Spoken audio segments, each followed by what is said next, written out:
The 10th and final chapter features tools, resources, and guidance for ensuring meaningful communication with English learners' family members. Next slide. The content of Chapter 10 is intended to assist educators in working with families of English learners. The tools in this chapter provide information on how to help families participate in their child's education and other school activities. In addition to the tools provided in this chapter of the toolkit, OELA features several resources on this topic. The English Learner Family Toolkit that was mentioned earlier discusses the importance of communicating and empowering English learner families to be advocates in their children's education. The Engaging English Learners and Families Through Distance Learning webinar discusses best practices and examples for continuous English learner family and community engagement in remote educational environments, but also provides information on how to engage and empower English learner family members under any circumstances. The English Learner Family Engagement webinar provides an overview of English learner family engagement, Every Student Succeeds Act, ESSA requirements related to English learner family engagement, and OELA's English Learner Family Toolkit. Panelists present research and strategies for fostering English learner family engagement and address ESSA requirements related to English learner family engagement. The Family School Engagement of Families Who Are Speakers of Other Languages fact sheet examines data from the Parent and Family Involvement Survey developed by the National Center for Education Statistics at the U.S. Department of Education. This survey examines responses from parents who are English speakers, as well as speakers of languages other than English, on the topics related to family school engagement. The U.S. Department of Education's non-regulatory Title III guidance speaks to parent, family, and community engagement requirements for English learners under the ESEA as amended by ESSA. Title I requires that each local educational agency that receives a Title I subgrant implement an effective means of outreach to parents of English learners. The outreach must include holding and sending notice of opportunities for regular meetings in order to gather and respond to recommendations from parents. These resources and more are available on the ENSELA website and through the links on this slide. Next slide, please. To recap, Chapter 10 of the English Learner Toolkit provides users with guidance on meeting the obligation for ensuring communication with English learners' families in a language that they can understand and/or one they have designated as a preferred language for both oral and written communication. This slide features some of the main points from Chapter 10. In the English Learner Toolkit, additional guidance and information on ensuring meaningful communication with English learner families are provided. We are now going to turn to our panel to discuss this topic further. Thank you.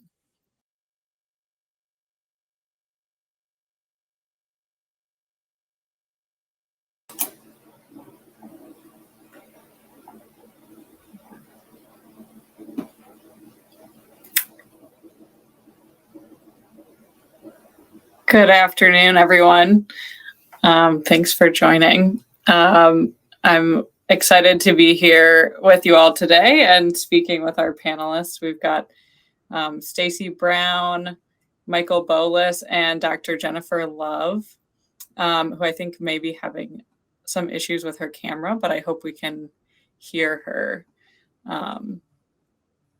She hopefully will be coming back as well. So really excited to be speaking with these panelists today. I know they have a wealth of knowledge that they can share with us. And I think we'll get started.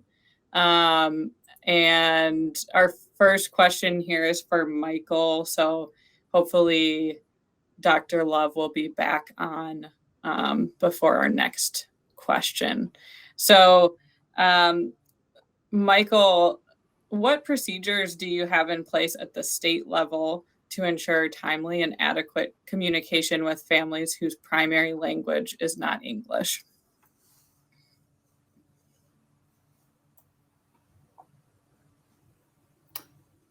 Thanks so much, Sophia.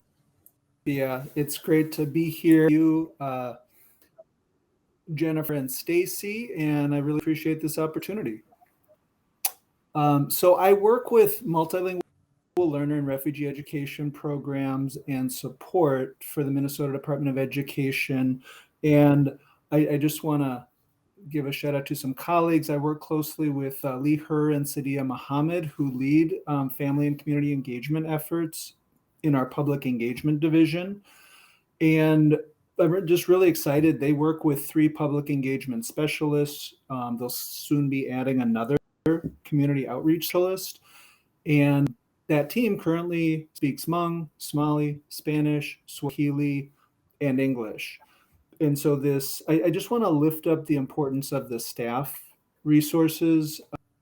I think in these efforts, I think it's critical at the school, district, and state levels that adequate resources are in place to effectively do this kind of work. And so for me, that includes ensuring that the staff, the systems, and resources are all in place to work toward that timely and accurate communication with all families, especially our multilingual families. So part of that approach is to try to have a strong linked teams model at the state level that helps promote collaboration, information sharing, and capacity building across teams and divisions. So to that end, we have a cross-division multilingual learner education team, and it meets every 2 weeks, and it includes staff from 7 different divisions. And together we work to improve access and opportunities for multilingual learners in families, each in different ways. And so this includes our Student Access and Opportunity Division, Public Engagement Division, Assessment and Standards, Special Education, Early Learning, and then our School and Educator Support Division and our Equity Diversion Center all have representatives on this team that meets every 2 weeks. And 2 of the priorities that we've identified for this team are really relevant to this work. One is engaging and including multilingual and multicultural voices in the education process. And then 2, positioning multilingualism and multiculturalism as educational and economic assets. And I think I just can't stress enough how important that is and how I think we need to model that at all levels and kind of work with districts on that. I just want to briefly end by saying we have 2 initiatives underway that I'll touch on briefly here and maybe have a chance later to go into some of the other work that we're doing. My colleagues, Michelle Niska and Sadia Mohammed, are partnering with a regional education service cooperative on it's a statewide language access network where they're working with district partners to better understand language access requirements, best practices, and then they support them in developing language access plans and procedures and try to make sure those include a clear code of conduct and ethics for both interpreting and for language access processes overall. And then the second one to note before I finish up here is just at the same time, a similar group is underway that includes state agencies, enterprise-wide, and county offices, and they're engaged in this work to develop consistent and robust language access plans and procedures across state and county agencies to standardize that work more than has been done in the past.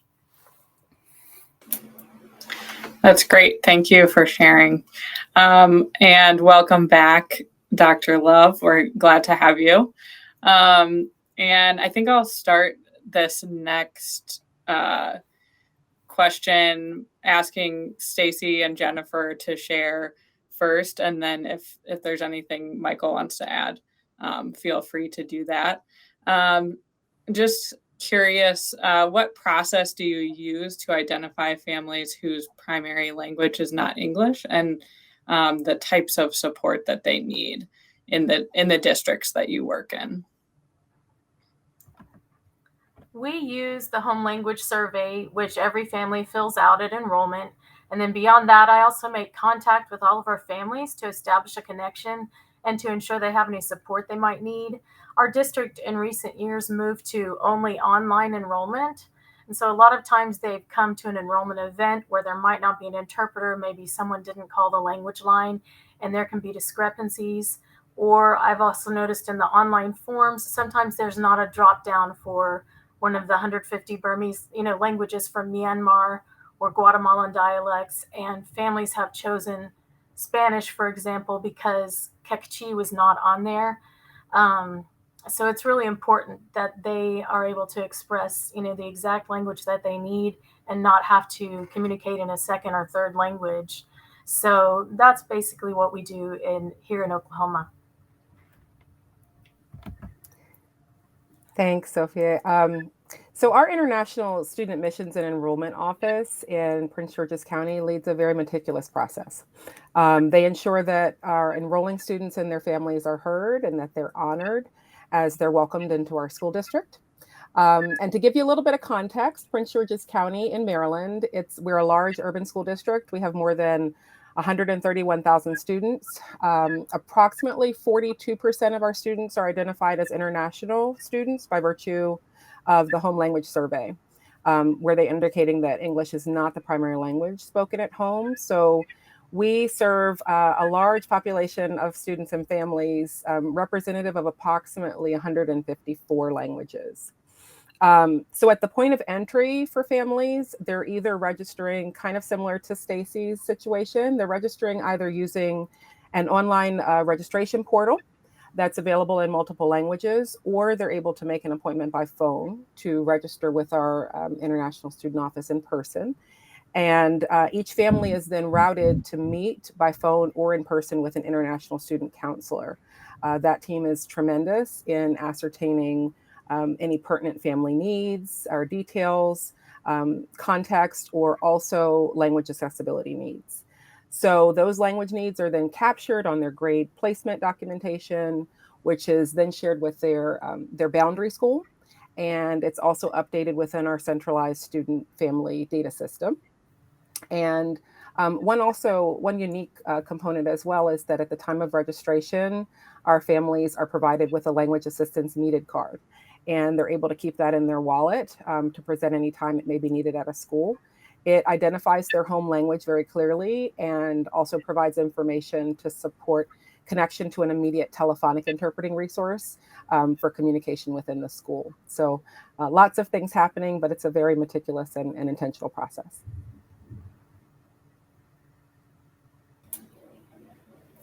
That's great. Thank you. I'll go on to the next question here, and I think each of you can feel free to answer this one. How do you meet the demands of various language needs, especially as language diversity continues to grow across the country?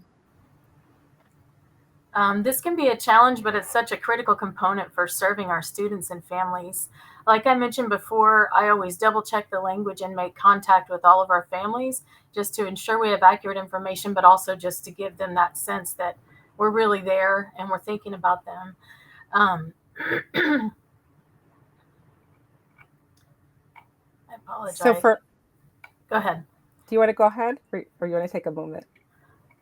Just one moment. I apologize. Sure. Our tornado siren is going off. But I think it's just a watch, so I'm not going to worry about it. It's also important to learn about the language represented. One school assumed that our Burmese families all spoke Burmese and actually hired a Burmese-speaking paraprofessional, but none of our families spoke Burmese. They all spoke other languages. And then there was another school that learned. We have a really wonderful resettlement agency here called Spiro Project, and they give us so much information on our families. And they had said that 90% of our new refugee families were never able to go to school, so they didn't read and write. So they stopped translating materials. But, we still need to send those home, both in English and the translation, especially. I try to tell everyone not to use Google Translate, but if they do, they need to also provide the English because those translations are seldom correct. At my school, I found students who wanted to participate from each language group and then recorded them reading materials on Vocaroo. And then I put a QR code for each language, including English, on all the materials. So a busy parent or someone who doesn't feel as comfortable reading the information can listen to it. And then I always, provide the English. So I think that's important also because the dialects can differ. And so maybe our translation doesn't match their dialect, and it can still be confusing, and they don't always feel comfortable asking for help. And then another thing to remember is that no one should have to tell us whether they're documented or literate or any of these things. And I took a class early on in my education, and it was OCR person that was regional. And they said to make sure everything's comprehensible and has graphics. Some of the things we send home are multi-page letters, and that's just not necessary. We need to keep things simple. And then lastly, for the student behavior issues, I always call the language line when needed so they can fully share their perspective. And then just to remember that family engagement is not just about getting information to families, it's also hearing from families. And I try to find opportunities for them to be involved in everything from calendar decisions, family night decisions, academic decisions, so that they can regularly provide their feedback and really do feel a part of things. Everything in the world's gotten so online and text-based, it's just important to have that accessibility.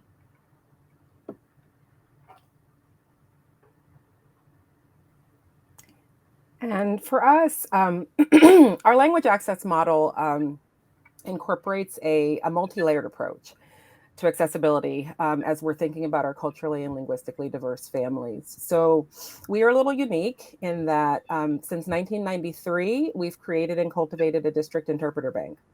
We assess, we hire, and we train language interpreters to provide professional interpreting services to families across the district. And this is for a wide variety of systemic and school-based meetings and outreach. We use our evolving demographic data, just like has been mentioned by my colleagues. And this helps us to recruit interpreters who are representative of our language groups. And we also have a team of full-time translators in Spanish and French, as well as temporary on-call translators who support our many other language needs, from Vietnamese to Arabic, Amharic, Dari, Pashto, and the list goes on. You heard we have 154 languages. Our practices are framed by our commitment to a professional language access community. So for us, that focuses on strong hiring and assessment practice. It builds a qualified and capable language access team for our district. And we build investment through development of an administrative procedure that's district-wide, efficient processes, and also district resources. And we build context through regular professional development with our teams. And for me, most importantly, we also really nurture their growth and their leadership by sending them to conferences and having them also to present to our own team. In our district in Prince George's County, we've also developed an innovative high school program. We're in our second year now, which is also a pipeline in collaboration with our world language program. And it allows students who are interested in the ability to participate. They have the option to enroll in a year-long Foundations of Interpreting and Translation course. And then that subsequently allows them the opportunity to reconnect with the district as a temporary on-call interpreter once they've completed their graduation.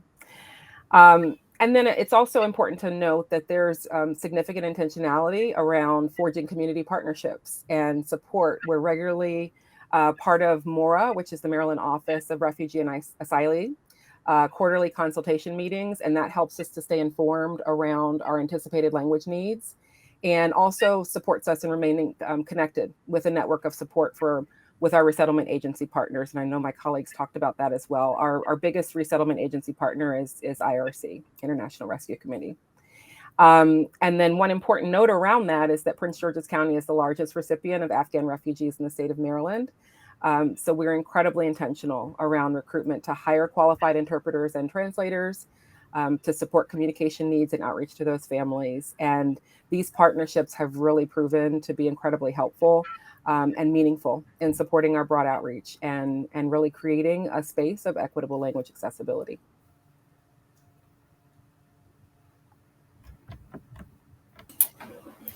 Thanks so much. And I think I'll go on to our final question here. How do you build capacity with your state or district among the staff who are responsible for communication and outreach? Maybe we can start with Michael on this one. Yeah, sounds good. Thank you. Yeah, I guess the first thing I would just agree with Jennifer around the importance of community partnerships, especially as our language, our linguistic and cultural communities change and grow. One of the things that we have staff working on right now is a training that will be agency-wide for staff. It'll have 3 sessions. It'll help people be aware of our language access plan with an overview of that, how to utilize language phone line, how to utilize simultaneous interpreting systems, and then with a 3rd session that on working with specific scenarios, identifying language needs, sensitive information. And then another initiative that we were able to launch this year that really grew out of partnerships with other state agencies and other community groups was the Refugee and Immigrant Education Network, where really with an intent of bringing community organizations, school and district staff and leaders together to foster those important relationships and partnerships between school and community, to identify needs, to identify what's working, and to identify resources that have already been developed. And I just can't say enough about our refugee resettlement team in Minnesota and the leadership they've shown for this work. And they've all, I think, just pushed us to go deeper in what that means to get input from stakeholders, including families and community. So we've had some nice partnerships there with Ukrainians and Afghan families and students.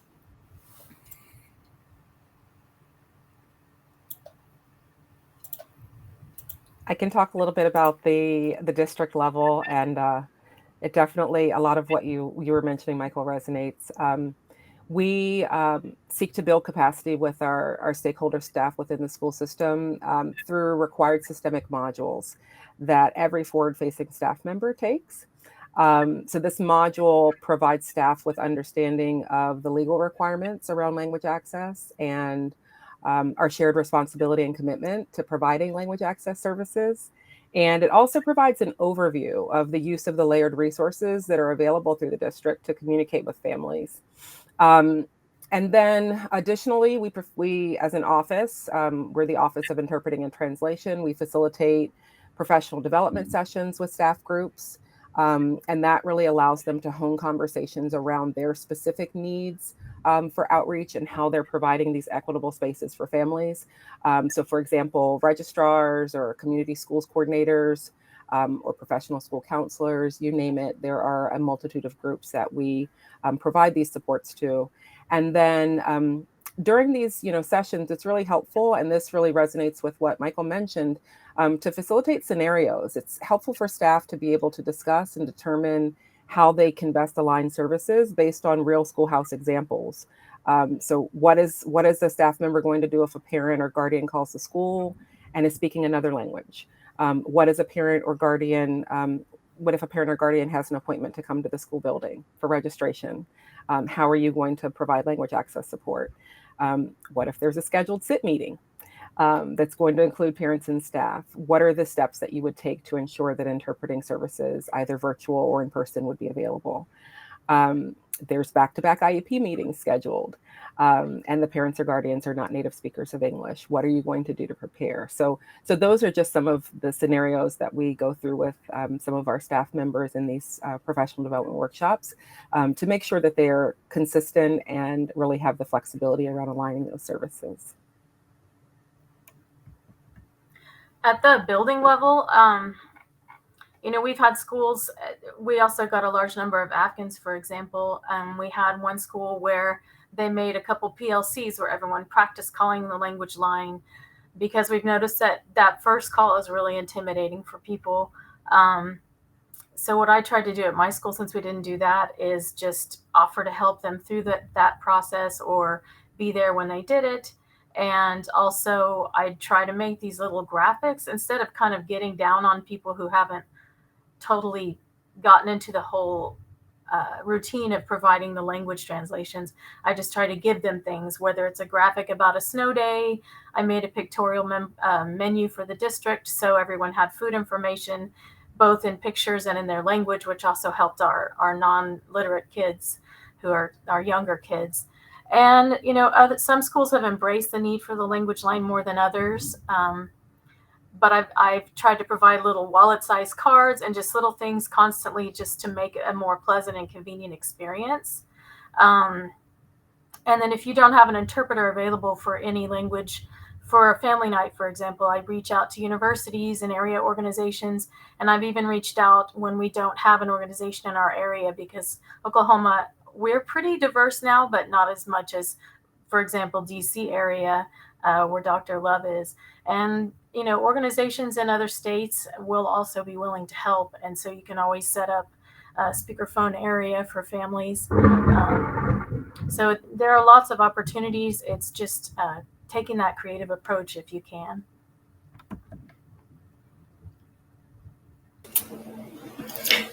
Thanks so much.